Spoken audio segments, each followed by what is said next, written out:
thank you all for coming and taking time out of your days. To give everyone that's watching a little bit of a background, this is sort of a group of and some O2X team members to kind of talk about what's going on in the world and with coronavirus and how we're all sort of self-distancing and social distancing. And for me, being at O2X and looking at all of our curriculum and how we teach first responders, what I think is really important to remember is that you all, whether you're firefighters, law enforcement officers, military personnel, still have your day-to-day calls. And I think a lot of people forget that because our news is consumed with just this one thing that's happening. And it's easy to forget that you still are responding to fires and you're still responding to your medical calls and you're still responding to all these things. And in the midst of it all, you have to stay healthy yourselves. I wanted to bring a bunch of you together and one of our specialists, Maria Urso, to kind of talk about what's going on in the world and specifically for first responders, how you all are handling what's happening in your communities, but also yourselves, how you're staying healthy. So I'll let everyone kind of introduce themselves, but we've got Justin out in California, Chris in Michigan, and then Maria in sunny Florida. And I'm Allie, and I am in Boston. So Justin, I'll let you kick it off. My name is Justin Herzog. I'm a O2X lead specialist, and I'm also a San Diego City firefighter. I work at Station 12 in Southeast San Diego. I've been with the department for just over 10 years. So what's going on here right now, I'm off today. It's actually beautiful outside. It's probably mid 60s. The sun is out, which is nice. We have had some rain lately. So that kind of made it, I think, made it seem like there's something wrong here in San Diego because it doesn't rain that often here.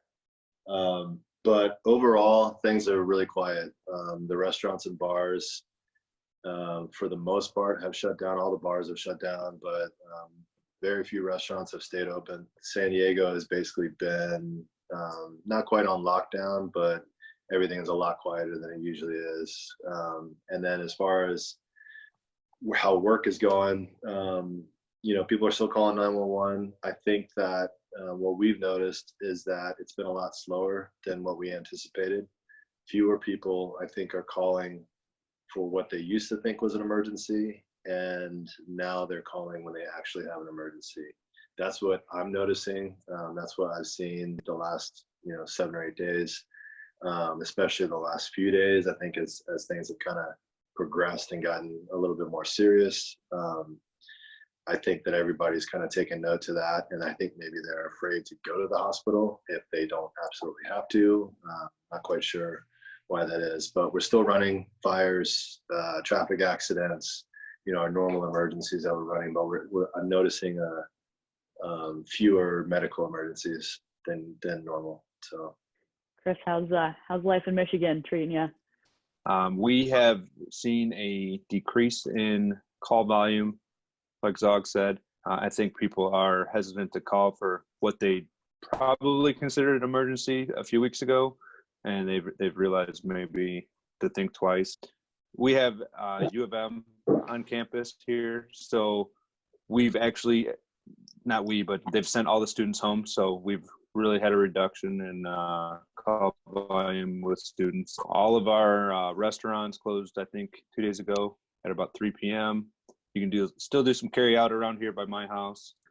We've changed our call response criteria a little bit, and our level of PPE and what we're wearing and how we handle any suspected cases of coronavirus, which is interesting. But so far, nothing serious. Made a few on-the-fly changes the last couple of days. I go to work tomorrow. I'm expecting to see some updates and SOPs as well. So we'll see what happens tomorrow. And Maria's in palm trees too. How's Florida? Very quiet.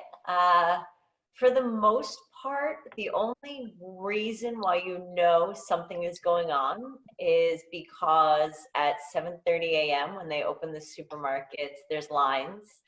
Also in the morning, I'm an early exerciser here. All the gyms have been closed. There's very few that are open.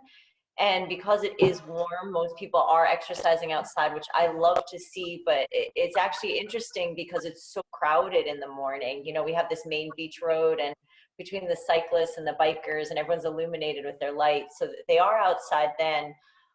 There's a bit of overcrowding on the beaches, and I know that because there's an older population here, there's a lot of anxiety around testing and where to go for testing, who should be tested first.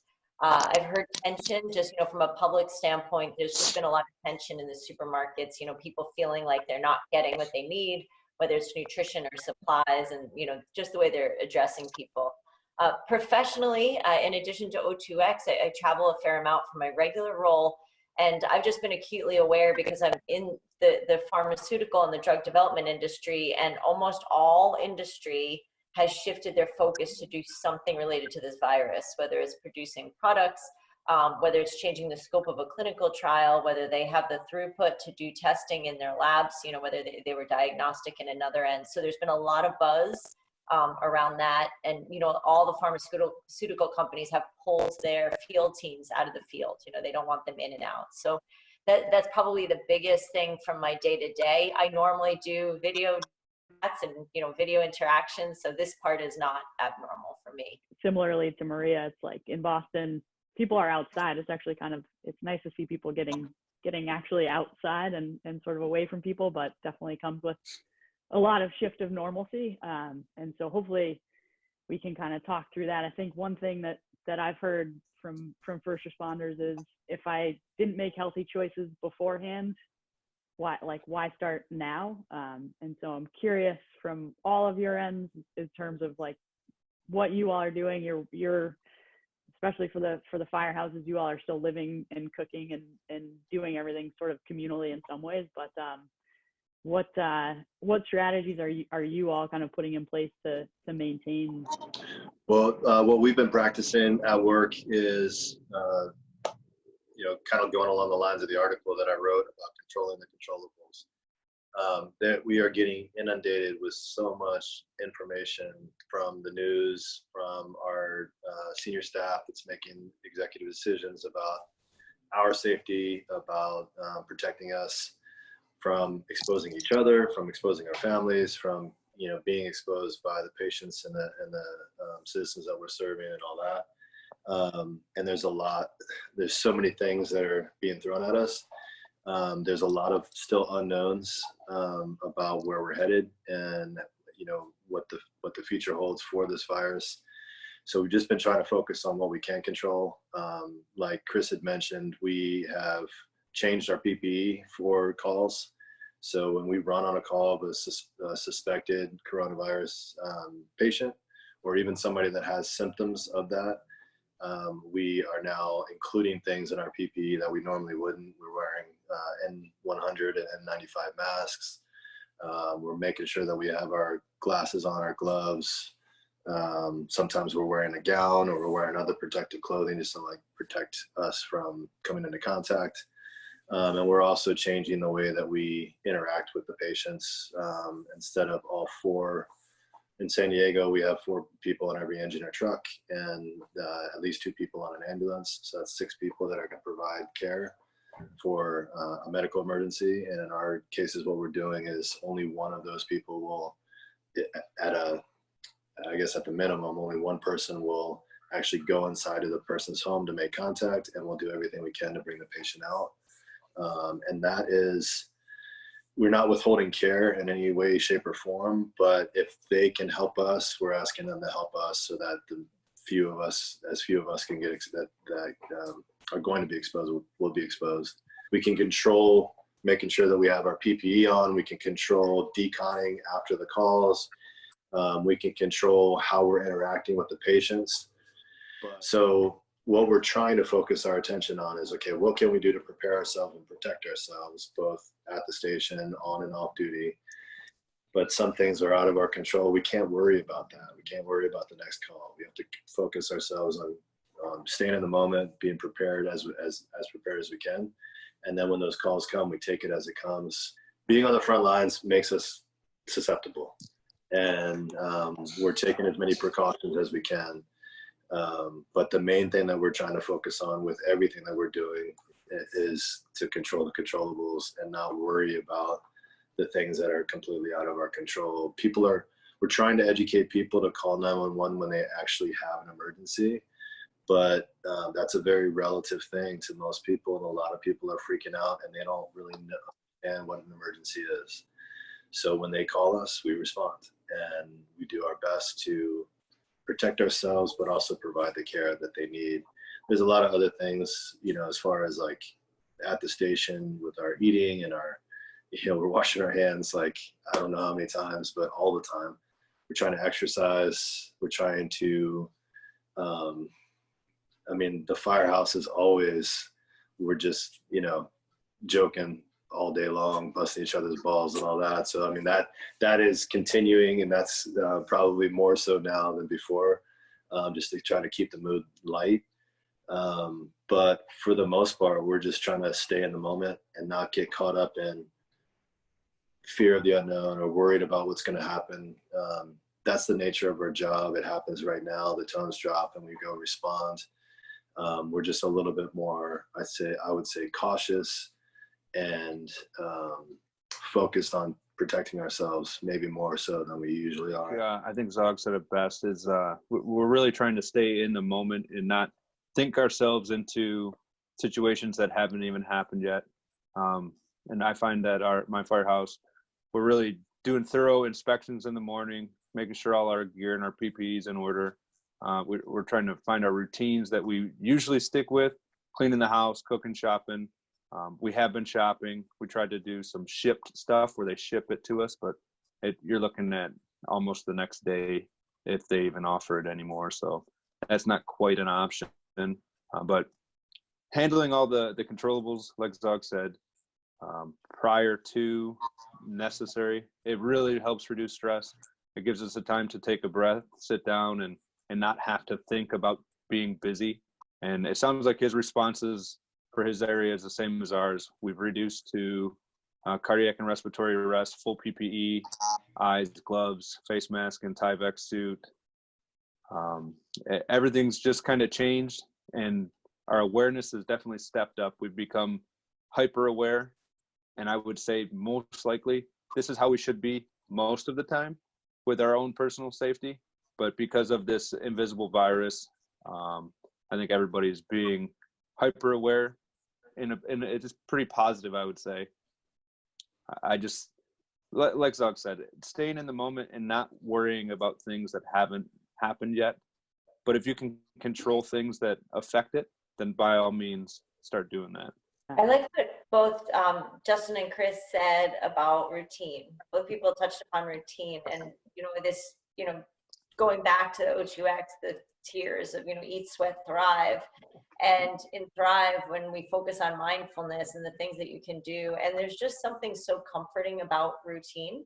Mm-hmm. And one of the questions that everyone keeps saying is, I wasn't healthy beforehand. I was trying to find my new normal. I was trying to get on a exercise thing, but this might actually be an opportunity. You may, in some cases, in some first responders, if you say it's quieter, if you have a little bit more time, if you have more time alone, it's nice to just put something into your life that is routine.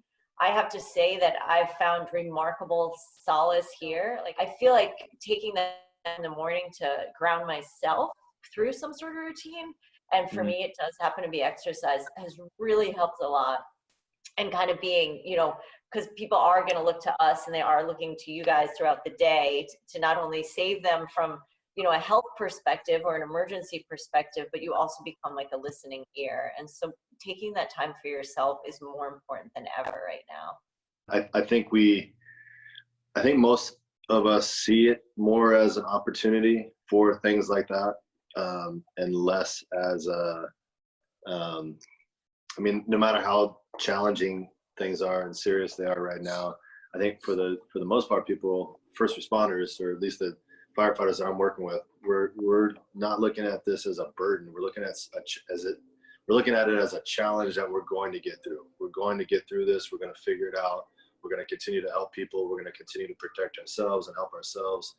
And so I think that for the most part, most of the people I'm working with, they see it as an opportunity to maybe do things that they haven't. So to the question of if I didn't have a routine, or maybe my routine wasn't that good prior to this, how do I just start now? Well, I would say this is a great opportunity to really, for all of us, to assess ourselves and see how we can better spend our time. You know, this is an emergency situation where we have maybe some limited resources, but we do have more time. Maybe we have more time. Maybe we have less access to the gym equipment. I know in San Diego, they just ruled that all the gyms are now closed in San Diego. But there's O2X has been posting body weight workouts every single day on Instagram, along with our portal account that has a ton of different training programs that you can follow. And I always tell people, man, you start where you're at. It doesn't really matter where you were yesterday or what you were doing yesterday. Today's the day to get started. And I think times like this make that more clear than ever before, that it doesn't matter what you were doing before. Just get started today. And even with the exercise factor, you know, now you're not in a gym, you're not going to a class, or you don't have the equipment you have, or if you didn't have a routine before and you're starting something new. I've done the most basic thing the past 3 days. You know, I run during the days, but I've done the most basic thing, and you know, I've taken it actually from the textbook. We see it as I gave myself a ballpark of push-ups and sit-ups and chin-ups and pull-ups, because there's a bar down the way, and I have my house, and I have, you know, areas that I could do all this in, and I'm building on it every single day. It's so simple and so basic. Right. And I've been posting it with like my Strava workouts. I know that we actually have a firefighter who went through O2X courses. We're friends on Facebook, and he's been doing it. And cool. I love it. Like, he's inspiring everyone and putting posts up there, and it's just fun to see that. Yeah, and to like be pulling into it in that way. It's just his mentality and his positiveness. And I've loved it too, watching him, because he's not only inspiring other people, but he's also sharing what he's going through during the day from that perspective. So yeah, it's nice to see just something so simple that anyone can do anywhere. You need a 2x2 space to do it in. I was thinking how we can tell someone who is concerned that, well, if they weren't fit, how are they going to get fit? Or if they're not eating well, is it going to make a difference if they eat well? And a personal audit, see where you're at, make 1% change on a day. Let's say you're quarantined for 14 days. That's 14% increase or improvement in whatever aspect you decided to focus on. And you might be locked down on your workouts. You got that dialed in, but you're not sleeping good. So look at your routine. Start asking yourself, when do you go to sleep? How long am I on my phone? When did I eat my last meal? Is my sleeping quarters properly prepared? You can just look at your pillar, one of your 5 pillars, and assess it, audit it, see where you're at, start from there, and start implementing those 1% changes. And I think over 2, 3, 4 weeks, you're going to see absolute improvement in whatever you decide to focus on. And Chris, I think you bring up a great point. You know, if we are quarantined for 14 days, and something that I've been amused with are the memes that are coming by, but the reality is I'm getting all these texts from friends that are like, I'm eating all my quarantine food. I'm eating all my quarantine food. Your quarantine food should be beautiful food. Like, if you're going to be locked in a house, you don't want to be locked in a house with cookies and ice cream, because that's going to make it to day one. So, you know, I personally just looked up a few things. You know, the survival instinct. So what type of foods are great survival foods, and which ones will have like a great calorie balance, which ones will have fat in them, you need fat, which ones will have protein in them, and just to stock up on those. And we talked about that from a blog perspective, but you know, it's not Doritos, it's not chips, it's not ice cream, because you will get bored and you will eat it. And so just stocking up on the right foods too. If nothing else, it's a 14-day clean eating challenge is what it becomes. Absolutely. For you. Yeah. What would you, I was at the grocery store, and I don't know about you guys, but our grocery store is like just like decimated. It's like ravaged. From a nutrition perspective, knowing that, and knowing like I might not be able to get like frozen fruits and vegetables, there may be some raw produce, but what would good choices be in terms of like making sure that you're actually getting nutrient dense foods? First thing I did when I heard this, I actually got sent home. I got put on a plane, like, you're going home. And so I was like, what am I going to come home to? I thought I'd come home to the supermarket lines late last week. And so what I did, and I feel like there's enough around, they're restocking. I got a lot of frozen chicken breast, a lot of frozen sausages, a lot of frozen vegetables, a lot of frozen fruits. But if we want to look into like a more survival perspective, let's say electricity goes down or whatever, I also stocked up on a few of these, but like the pepperonis and the sausages, like with no nitrates in them, cheeses are good.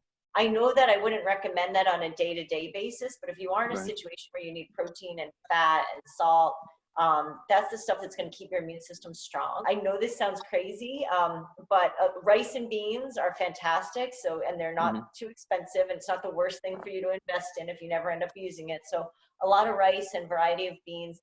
But Spam is actually awesome in a case like this, and it's still on the shelves in 7-Eleven. Now, I know we're not going into bunkers just yet. The amount of calories that are in it.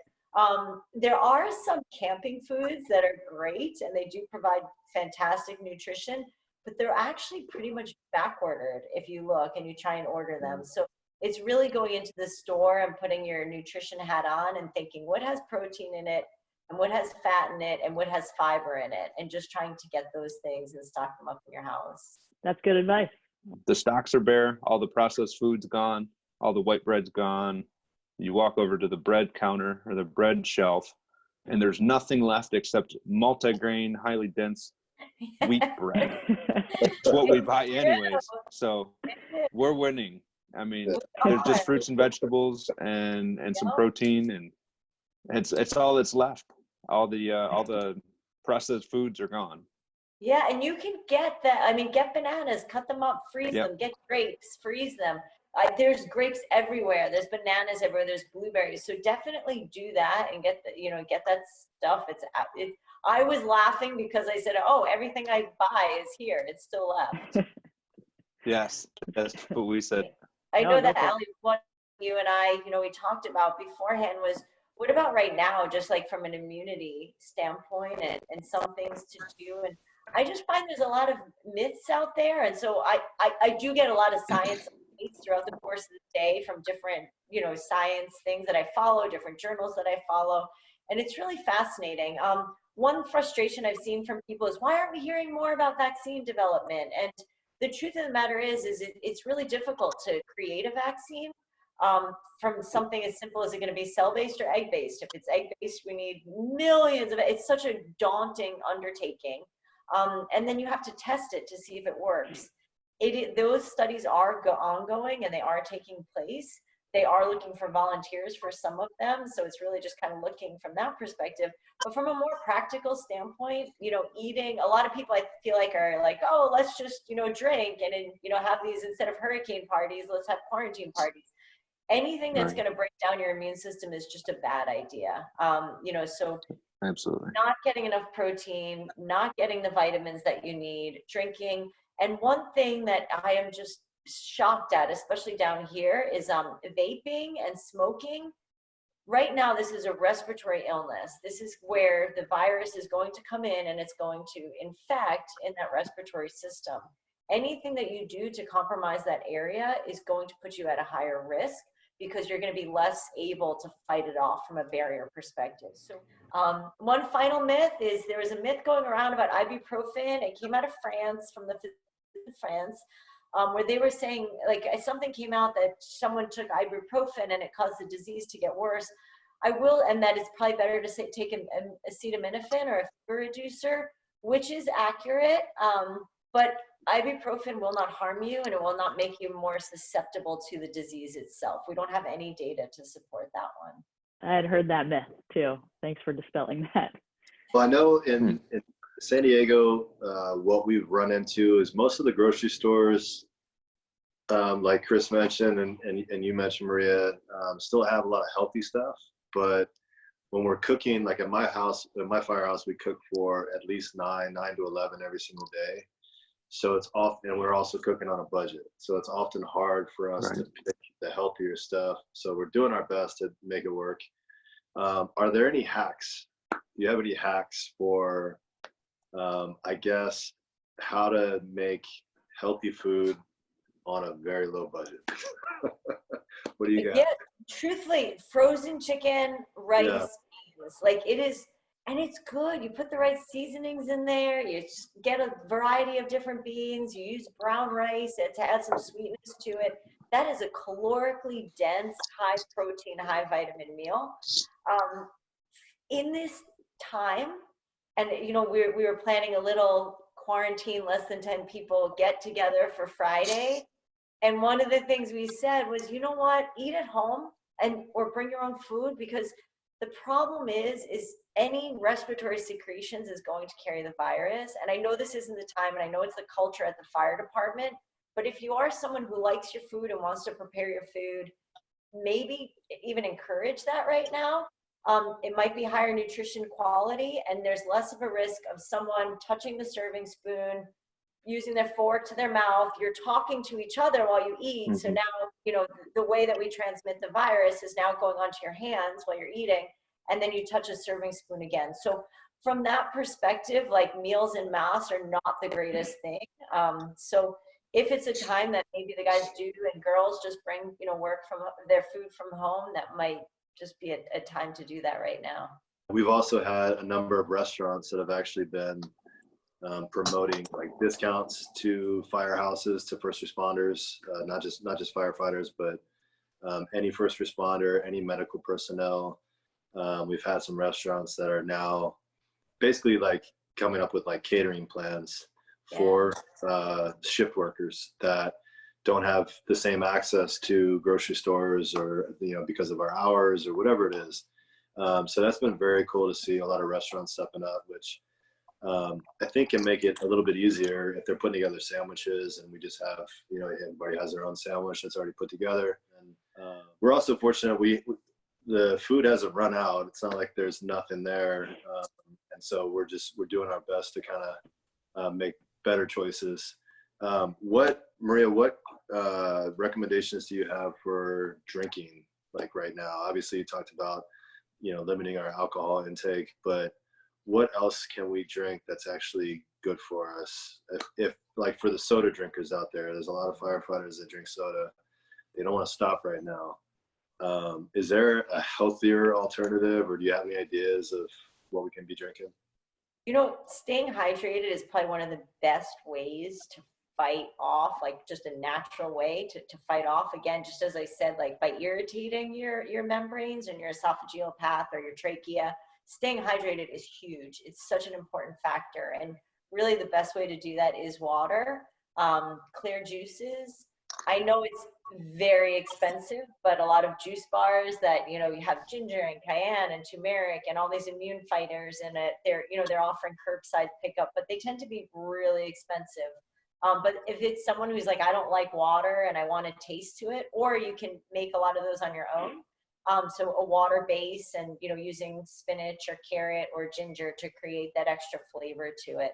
But I would recommend right now, it's not a great time for sodas. And the reason for sodas is not only is it not a good source of nutrition, we want things that are actually nutrient dense, but the problem with soda is the sugar. And sugar competes on cells, the same things, the vitamin C receptor. So the same way that you're going to absorb vitamin C in the cell, the sugar is going to compete with that. So high sugar diets can actually decrease your immunity for that reason. And soda is like a bolus of sugar right into the system. So I would caution against that.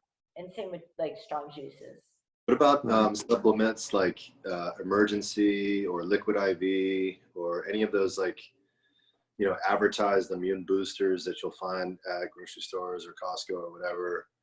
Do you have any of those that you recommend, or what do you think? So my concern with that, and it's funny because a lot of people have been tossing them by me, and I read all the labels, and my only concern with it, especially since toilet paper is becoming such short supply, is that they have very high levels of a lot of the water soluble vitamins in them. So like high levels of vitamin C. And when you have high levels of water soluble vitamins, you run the risk of having diarrhea or a runny stool. And with that runny stool and diarrhea, you're actually losing some nutrients. So the emergency, if you're not feeling well or something has vitamin C and zinc in it and it has a reasonable amount of it, I would say no more than, let's say, 200 to 300% of your, recommended daily allowance. That's okay. We do know that vitamin C and zinc do help, improve the immune system. The other thing that's good about that is they've been shown to shorten the severity and the duration of a cold. And I know a lot of the people that are lining up to get tested really do just have the common cold right now. So it may be one of those things where they're like, yeah, I just feel like I have a little nagger, and it's obvious to them that it is a cold and not something more severe when they should now be in the queue getting tested and exposing themselves. I absolutely 100% caution against, I've gotten a few emails myself from some of like spas nearby, IV infusions of anything. Do not take any IV infusions of anything. They're not going to improve your immune system. And in the percentage pie of what's going to make us healthier or keep our immunity up, where would you put focus on sleep in this instance? Because I know firefighters like myself and Zog, we have a very interrupted sleep patterns generally when we're on shift at night, depending on where you're at and how busy you are. But how do you feel about naps and trying to get to bed earlier and such? Chris, that's so important. Sleep and nutrition are the two most important things with immunity. And it's really that deep sleep. So if you do get that interrupted sleep that you have, just make sure the sleep you are getting is high quality. It's, you're minimizing screen time beforehand.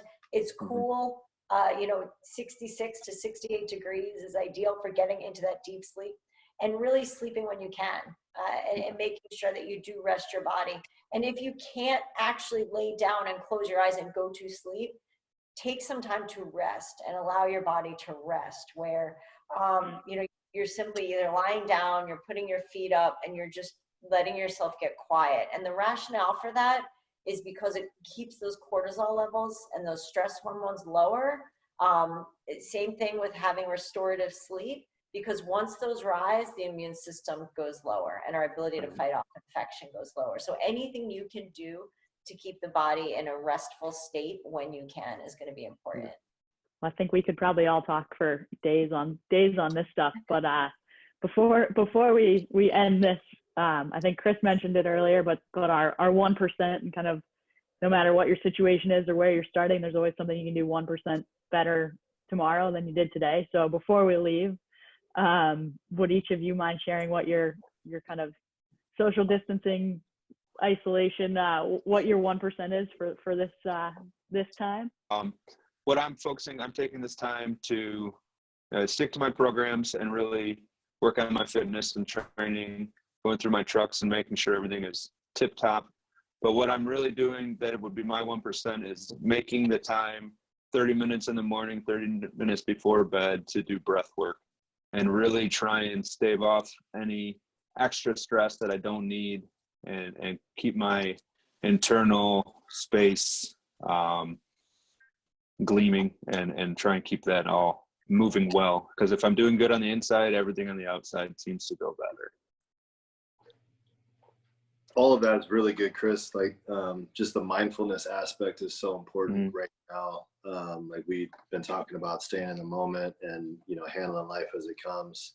It's really hard to not get into the next thing, and not even be prepared for it. So I think that's really, that leads into what my 1% is right now, which is similar. It's just, and I don't have a time stamp on it or really anything like that.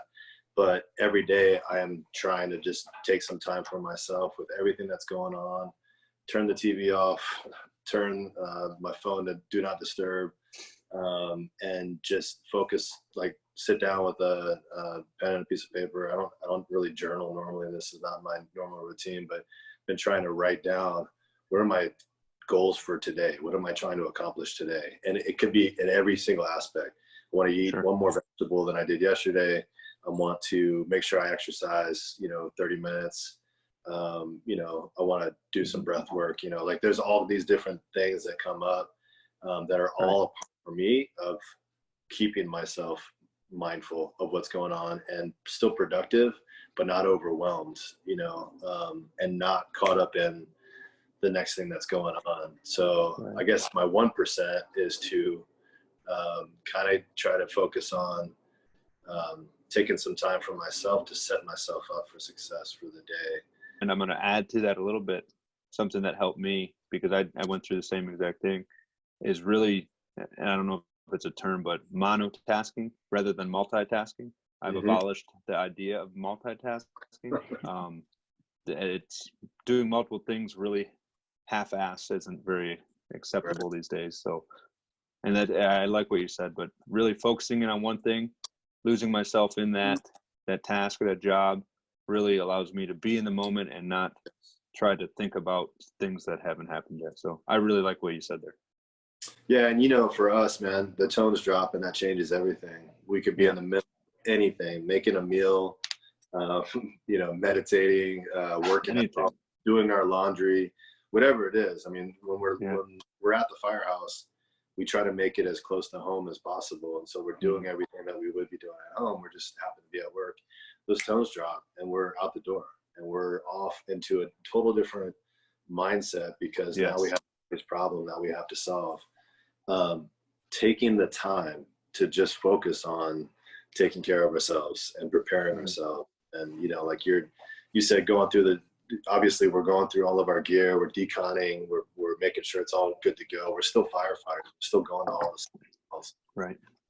But if we don't take this opportunity right now as first responders to take a little bit more time that's concentrated and focused just for ourselves to make sure that we're ready for what we're going to face, I think we're missing a golden opportunity that's going to, and all of that will make us better at our jobs, make us more prepared, and more ready to serve when people need us. I think that goes back to Allie's original question, like, is now a weird time or a bad time to start something new? I think that was a perfect opportunity, you know, to look at things that maybe you haven't been addressing that you feel are going to help you improve, you know. I agree completely.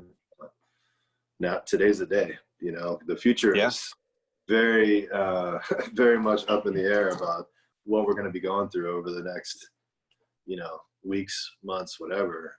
So now's the time to get started, you know. Right.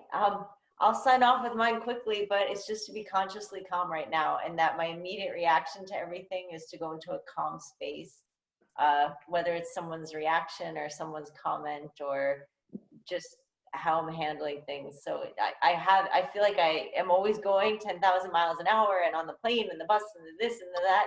And so somehow just being in this small little world has made it so easy for me to just react with calm. And it's been really good from a mental perspective. So that's it. We're all along similar paths of like, all you can focus on is what's right in front of you and what you're doing now. And I think it's a really good opportunity to connect with people too. And so it's a good time to connect with people other places too that you might not necessarily see. So that's I'm trying to get better about that, staying in touch with people. And thank you guys for sharing your perspectives. I think it's definitely valuable to hear. So thank you. And to Chris and Zog, thank you guys for being on the front lines of it and kind of staying steady and staying calm and doing what you know to do every day. It does not go unnoticed, and we're extremely grateful to be able to work with you guys and hopefully help firefighters and first responders everywhere else. So thank you guys, and stay healthy. Thanks so much. Thanks for all that you do. It's just incredible, especially in times like this. I also want to say, I know, you know, I work for one department. I know I don't represent everybody, but I would say all firefighters, we're excited about this opportunity. Although there's a challenge, it presents a lot of challenges. It presents a lot of, you know, all the unknown and all that stuff, but that's what we signed up for. We responded to help people, you know, help them deal with situations like this. So yeah, it's a lot of challenges, it's difficult, but that's what we're here for. So